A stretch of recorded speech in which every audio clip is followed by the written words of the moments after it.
गलवान घाटी में चीन के सैनिकों के साथ झड़प में शहीद कर्नल बी संतोष बाबू को बड़ी संख्या में लोगों ने अंतिम विदाई दी। बड़ी संख्या में लोग तिरंगा लेकर पहुंचे और भारत माता की जय और वंदे मातरम के नारे लगाए। इसके बाद उनके पैतृक गांव तेलंगाना के सूर्यापेट में उन्हें अंतिम विदाई दी जा रही है। बड़ी संख्या में लोग शहीद संतोष बाबू के अंतिम दर्शन के लिए पहुंचे और उनके अंतिम यात्रा में शामिल हुए।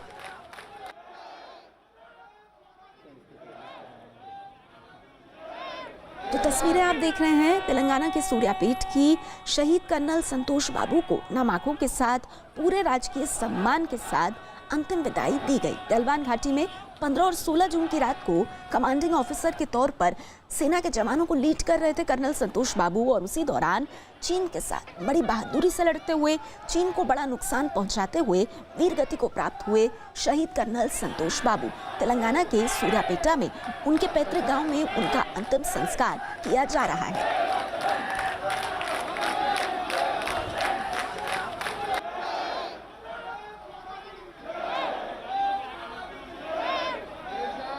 पंजाब के पटियाला के गांव सील के नायब सूबेदार मनदीप सिंह गलवान घाटी में शहीद हो गए हैं। मनदीप की शहादत के बाद उनके परिवार और गांव में मातम छाया हुआ है। मनदीप सिंह 3 बहनों के इकलौते भाई थे। पत्नी गुरदीप कौर ने कहा कि पति मनदीप सिंह का सपना था कि उनके बच्चे बड़े अफसर बने।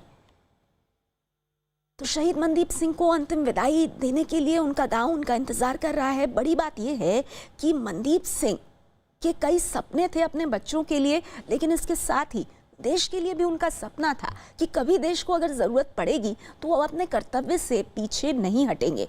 और 15 और 16 जून की रात जब चीन के साथ खूनी झड़प हुई, उस दौरान मनदीप सिंह शहीद हो गए। पंजाब के गांव सील में जैसे ही शहीद मनदीप सिंह की शहादत की खबर पहुंची है, वैसे ही पूरे गांव में मातम का माहौल है। शहीद मनदीप सिंह के बारे में कहा जाता है कि वो काफ़ी मिलनसार व्यक्ति थे। गांव में काफ़ी लोग उनको पसंद करते थे, और अभी 15 दिन पहले ही जब वो यहां पर छुट्टियां बिता रहे थे तो उन्होंने काफ़ी वक्त यहां इस गाँव की चौपाल पर बिताया। कितनी आप लोगों की यादें जुड़ी हैं और शहादत पर गर्व है कि इतनी बहादुरी दिखाई उन्होंने? यादें तो सर जुड़ी होती हैं, क्या करें। अब जो परमात्मा को मंजूर था उसको हम टाल नहीं सकते, लेकिन पीछे 2 बच्चे छोड़ गया। उनको अफसर बनाना चाहते थे? हाँ जी हाँ, अफसर बनाना चाहते थे। पहले उसका भाई आया, वो अफसर है।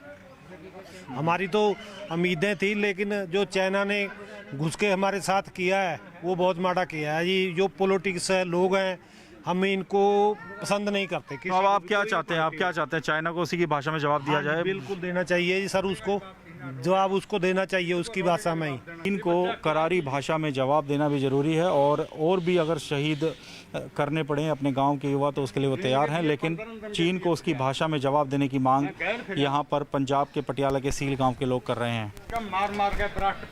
पटियाला के सील गांव से कैमरामैन चमन के साथ मोहित मल्होत्रा, न्यूज़ 18 इंडिया। तो देखिए, गलवान के शहीदों को पूरा देश नमन कर रहा है, और सबसे बड़ी बात यह है कि शहीद मनदीप सिंह जो हैं, उनके अपने परिवार के लिए भी बहुत सपने थे। फिलहाल जो उनका गांव है, उनके पार्थिव शरीर का इंतजार कर रहा है, और परिवार वालों में दुख का माहौल है। इस वक्त हमारे साथ शहीद मनदीप सिंह के चचेरे भाई निर्मल सिंह जी मौजूद हैं, और मैं अपने दर्शकों को बता दूं कि सेना से ऑनररी कैप्टन पद से रिटायर हुए हैं निर्मल सिंह। वो खुद उसी इलाके में तैनात थे और 30 अप्रैल को ही रिटायर होकर वापस लौटे हैं। सबसे पहले तो निर्मल सिंह जी, मैं हाथ जोड़कर आपको नमन करना चाहूंगी, क्योंकि आपके परिवार से मनदीप सिंह नाम का एक ऐसा सपूत निकला जिसने इस देश के लिए सबसे बड़ा बलिदान दिया, अपने प्राण न्यौछावर कर दिए। और जाहिर सी बात है आपके परिवार में दुख भी होगा इस वक्त, लेकिन ये बुरी खबर, मनदीप सिंह के जाने की खबर आपको कब और कैसे मिली?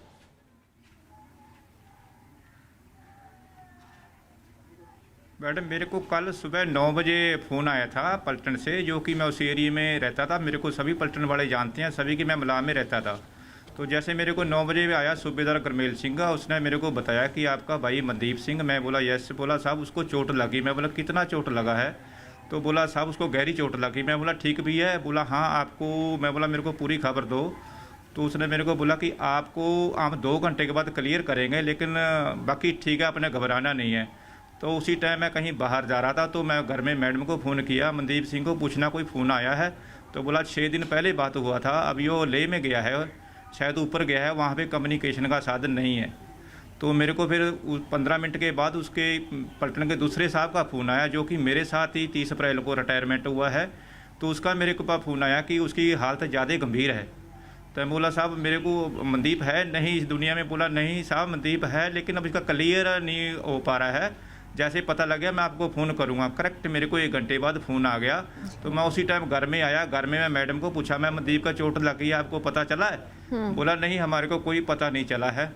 तो जैसे मेरे को पता चला कि दोबारा मेरे को 11:30 बजे तकरीबन फ़ोन आया कि साहब मनदीप शहीदी को प्राप्त कर चुका है।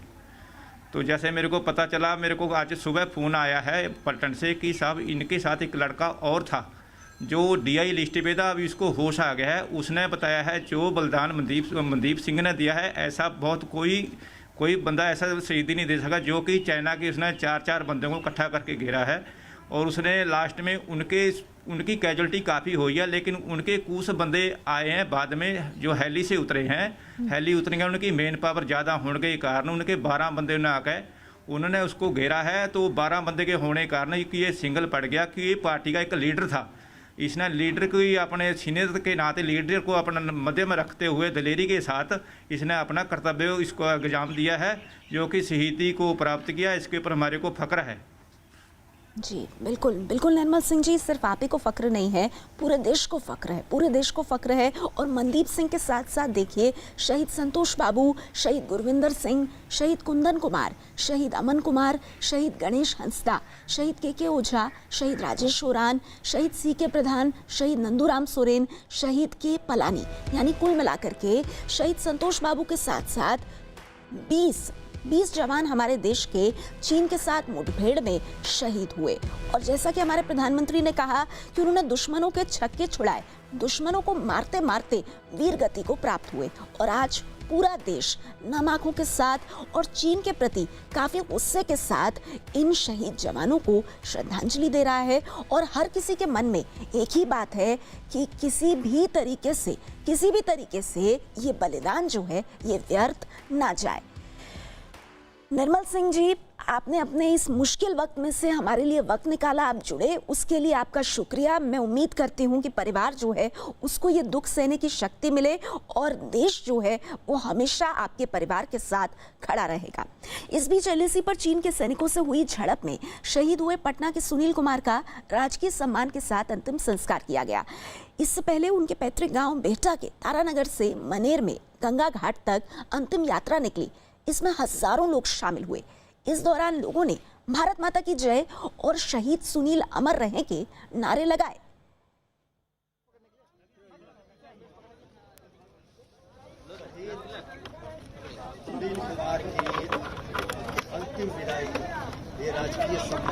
तो देखिए 2 तस्वीरें आप देख रहे हैं पटना में।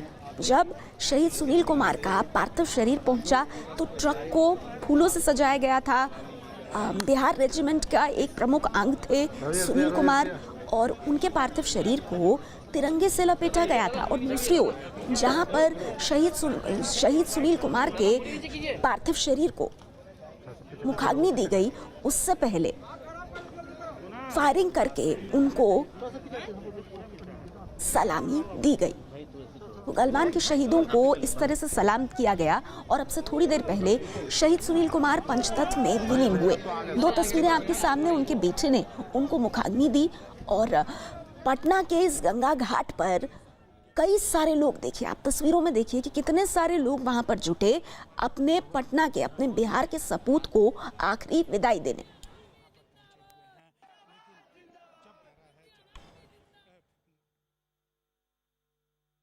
भारत ने गलवान घाटी पर चीन के दावों को खारिज किया है। भारत ने चीन के दावों को तथ्यहीन बताया है। भारत और चीन के विदेश मंत्रियों के बीच हुई बातचीत में दोनों देशों ने 6 जून को हुए सैन्य समझौते को ठीक से लागू करने पर सहमति जताई है, जिसके बाद भारत ने गलवान घाटी पर तथ्यहीन और बढ़ा चढ़ाकर किए गए दावों को समझौते के विपरीत बताया है। तो भारत ने चीन के दावों को समझौते के विपरीत बताया है और चीन के दावों को खारिज किया है। चीन पर तथ्यहीन और बढ़ा चढ़ाकर दावे पेश करने का आरोप भारत की तरफ से लगा है। भारत ने गलवान घाटी पर चीन ने जो भी दावे किए हैं और जिस तरह से चीन के सैनिक या चीन के विदेश मंत्री लगातार कह रहे हैं कि गलवान घाटी चीन की है, उन तमाम दावों को भारत ने खारिज कर दिया है। हमारे साथ इसी खबर पर संवाददाता संदीप बुल जुड़ गए हैं। संदीप, भारत ने अपना रुख साफ कर दिया है। चीन के वो कौन कौन से दावे हैं जिसको भारत ने सिरे से खारिज किया है? देखिए, भारत ने सीधे तौर पर जो है साफ कर दिया है कि जो दावा चीन कर रहा था वो बिल्कुल सही नहीं है। चीन ने दावा किया था कि गलवान का इलाका जो है उसका है और वो अपने इलाके की सुरक्षा करना जानता है। तो जाहिर सी बात है कि कल एक स्टेटमेंट जारी किया गया इस तरीके के क्लेम को लेकर, और उस स्टेटमेंट में जो प्रवक्ता हैं विदेश मंत्रालय के, उन्होंने सीधे तौर पर ये बात कही है कि जो 6 तारीख को जिस चीज़ पर समझौता हुआ था और आप जिस तरीके की बातें कह रहे हैं वो कहीं ना कहीं वो समझ से परे है और इस तरीके की चीज़ें जो है नहीं होनी चाहिए। तो एक टूक शब्द में जो है विदेश मंत्रालय ने साफ कर दिया। जो क्लेम जो है चीन की तरफ से किया जा रहा था कि ये गलवान का इलाका जो है उसका है और हमें जो है कमज़ोर ना समझा जाए, इस तरीके की बातें जो है चीन की तरफ से की जा रही थी, उसका सीधे तौर पर जवाब दिया कि जो समझौता, जो सहमति जो है बनी थी 6 तारीख को, वो इस जो बयान है ये उसके अनुरूप नहीं है। तो साफ हो गया है कि भारत ने अपना क्लेम जो है वो चाइना को बता दिया है और उनके क्लेम को जो है खारिज कर दिया गया है। जी जी। और इस बीच आपको बता दें, लद्दाख में चीन के सैनिकों के साथ झड़प में शहीद गुरतेज सिंह का आज अंतिम संस्कार किया जाएगा। शहादत की खबर सुनने के बाद पंजाब के मानसा में परिवार में मातम छाया हुआ है। परिवार की महिलाओं का रो रो कर बुरा हाल है। किसान परिवार में जन्मे शहीद गुरतेज सिंह का पार्थिव शरीर आज उनके घर पहुंचेगा। परिवार के मुताबिक उनकी आखिरी बार 15-20 दिन पहले बात हुई थी। शहीद के करीबियों ने सरकार से मदद की मांग की है।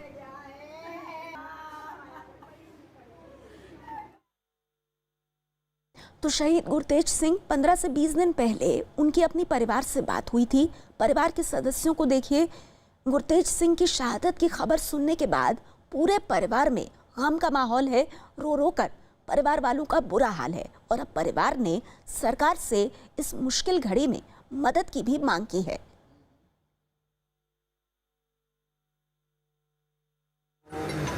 गलवान घाटी में शहीद हुए थे गुरतेज सिंह और 15 से 20 दिन पहले ही उनकी आखिरी बातचीत हुई थी अपने परिवार से। परिवार में मातम छाया हुआ है। इसके साथ ही परिवार की महिलाओं का रो रो कर बुरा हाल है। कैसी हालत हो गई है उसकी तस्वीरें आपके सामने हैं। किसान परिवार में जन्मे शहीद गुरतेज सिंह का पार्थिव शरीर आज उनके घर पहुंचेगा। परिवार के मुताबिक उनकी आखिरी बार 15 से 20 दिन पहले बात हुई थी। शहीद के करीबियों ने अब सरकार से मदद की मांग की है।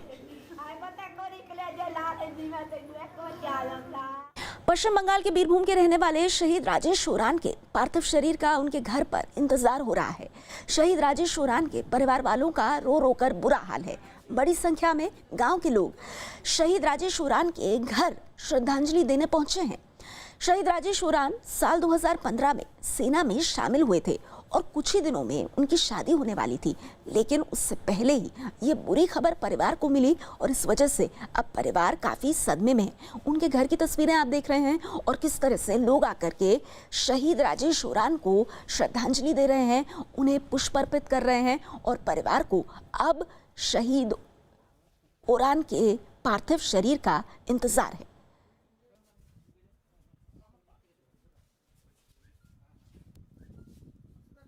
गलवान के शहीदों को पूरा देश श्रद्धांजलि दे रहा है। और जहां तक पश्चिम बंगाल की बात है, पश्चिम बंगाल ने अपने 2 सपूतों को खोया है, जिनमें से एक राजेश ओरान है।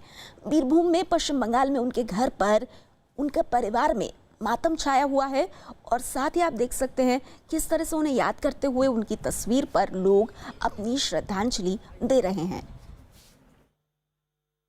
एलएसी पर हुई चीन के साथ झड़प में छत्तीसगढ़ के कांकेर के रहने वाले जवान गणेश राम कुंजाम भी शहीद हो गए। परिवार को उनके शहीद होने की खबर मिलते ही वहां मातम छा गया और परिवार के लोगों का रो रो कर बुरा हाल है। बताया जा रहा है कि शहीद जवान का पार्थिव शरीर आज दोपहर 1 बजे एयरफोर्स के विशेष विमान से रायपुर पहुंचेगा और फिर हेलीकॉप्टर से उनके पैतृक गांव ले जाया जाएगा। शहीद गणेश राम का पूरे राजकीय सम्मान के साथ अंतिम संस्कार होगा। कांकेर छत्तीसगढ़ की ये तस्वीरें। शहीद गणेश राम के परिवार में मातम का माहौल, शोकाकुल परिवार, क्योंकि एलएसी पर हुई चीन के साथ झड़प में छत्तीसगढ़ के कांकेर के रहने वाले जवान गणेश राम कुंजाम शहीद हो गए। एक तरफ तो सर बहुत गुस्सा भी है और एक तरफ कि मेरा दोस्त, मेरा भाई देश के लिए शहीद हुआ है। भारत सरकार से यही मैं अपील करना चाहता हूँ कि जो मेरा भाई शहीद हुआ है उसका बदला, उसका हिसाब भारत सरकार से मेरी यही अपील है कि उसका बदला लिया जाए। बिहार के वैशाली में शहीद जय कुमार सिंह के पार्थिव शरीर का इंतजार हो रहा है। चीन के सैनिकों के साथ झड़प में वो शहीद हो गए थे। शहीद जय कुमार सिंह के बड़े भाई भी सेना में हैं। पिता के मुताबिक बचपन से ही जय कुमार सिंह में देश के लिए कुछ कर गुजरने का जज्बा था। परिवार के लोगों ने केंद्र और राज्य सरकार से शहीद का स्मारक बनाने की मांग की है, लेकिन परिवार की हालत आप देख रहे हैं, शोकाकुल है परिवार।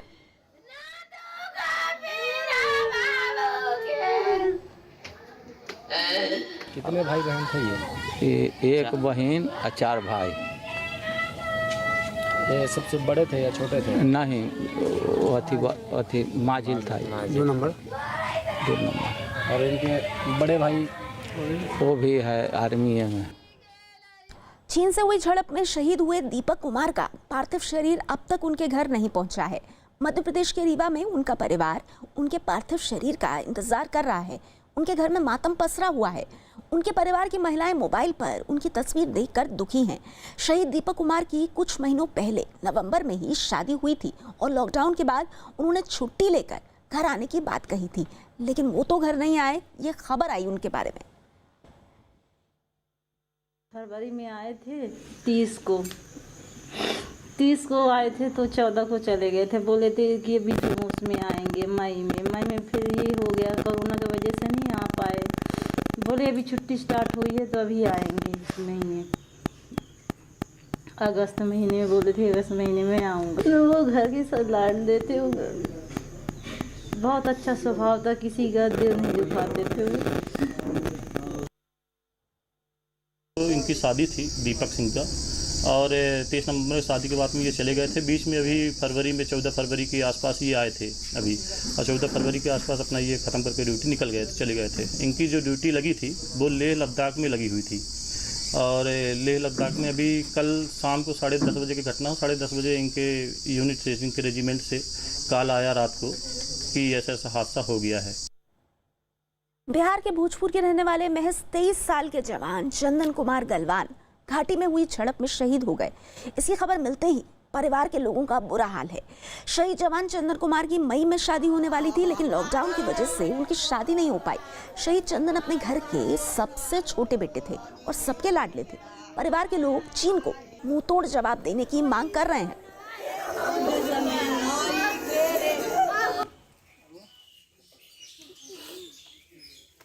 उनके 4 भाई है। एक देव कुमार जो है अभी EME में है, सुधार है।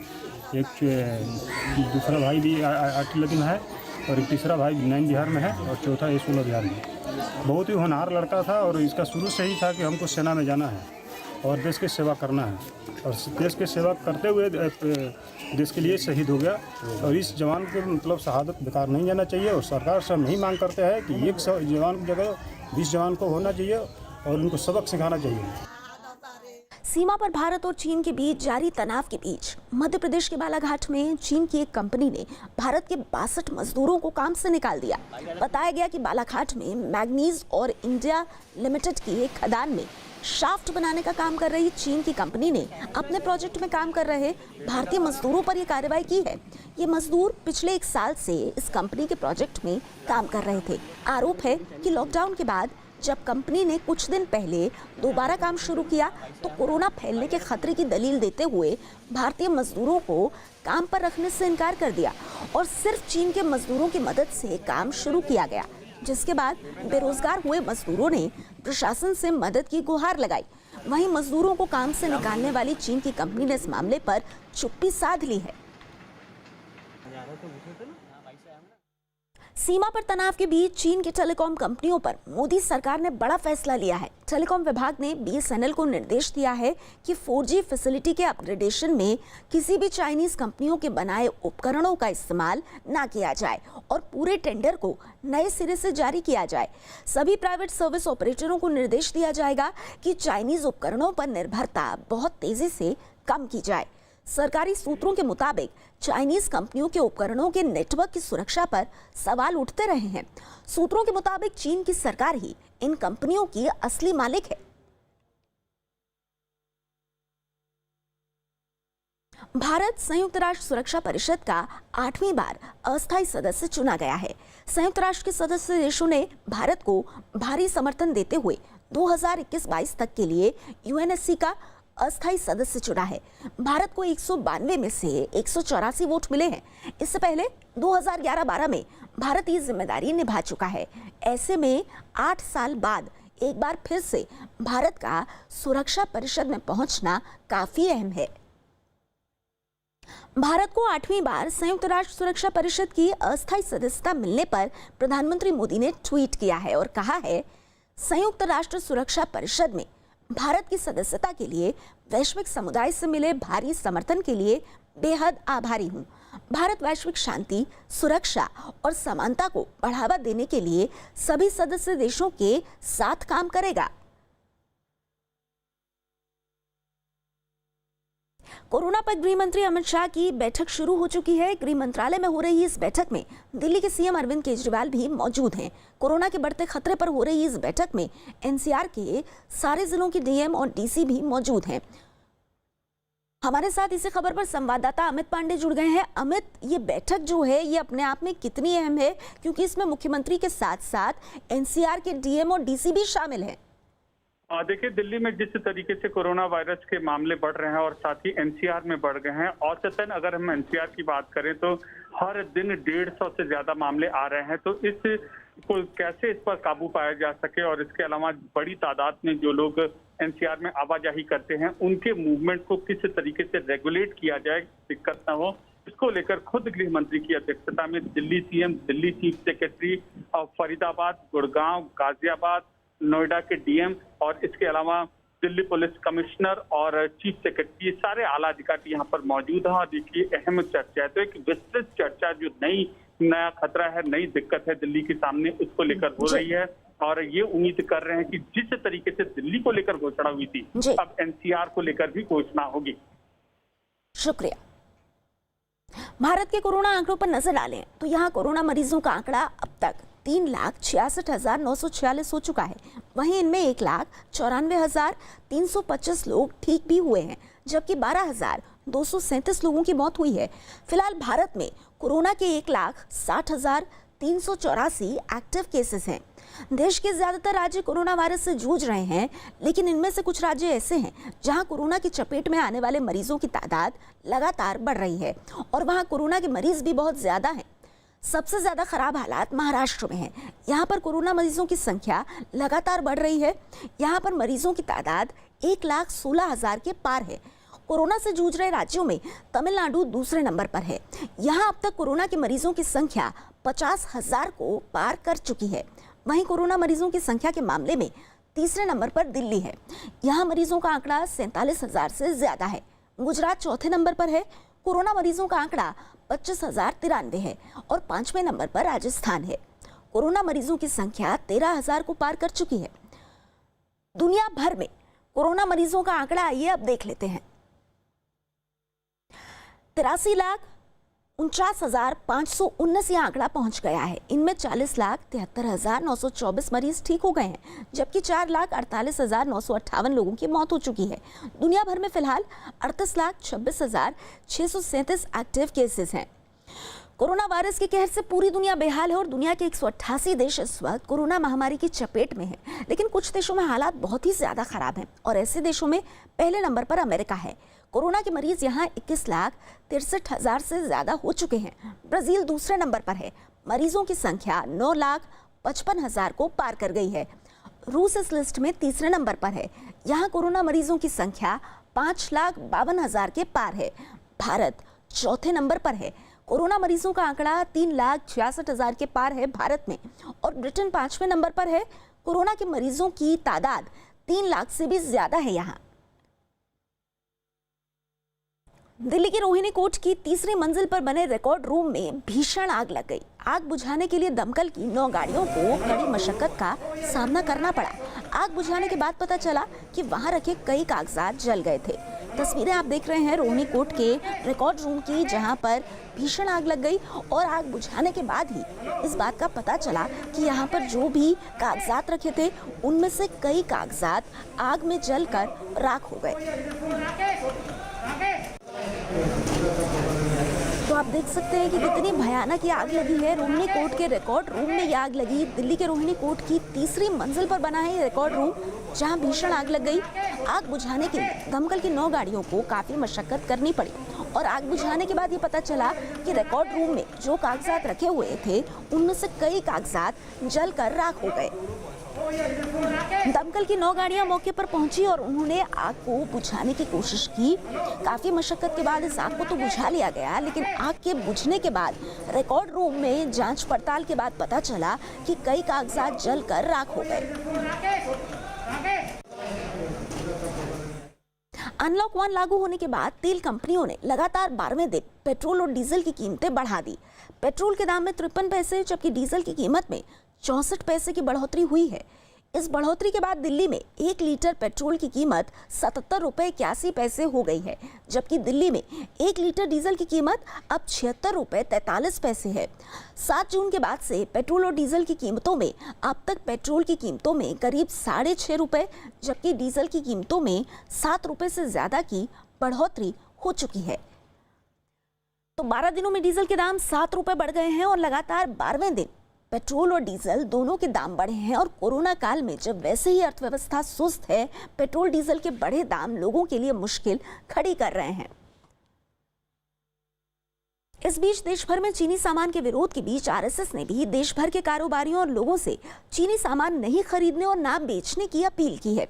उन्होंने चीन के खिलाफ नाराजगी जाहिर की और दुनिया के कई देशों को चीन से बड़ा खतरा होने और चीन के खुद बर्बादी की तरफ बढ़ने की आशंका जाहिर की। मेरा ख्याल है कि 135 करोड़ भारतीयों की ये अपील है, वो ये है व्यापारी चीनी माल बेचे नहीं।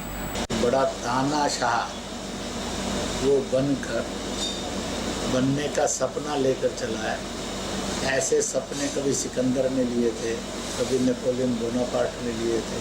और इन गैर इंसानियत की राक्षसवादी विस्तारवादी जो षड्यंत्र के तौर तरीके हैं, उनका सीधा चोट इस समय भारत पर है।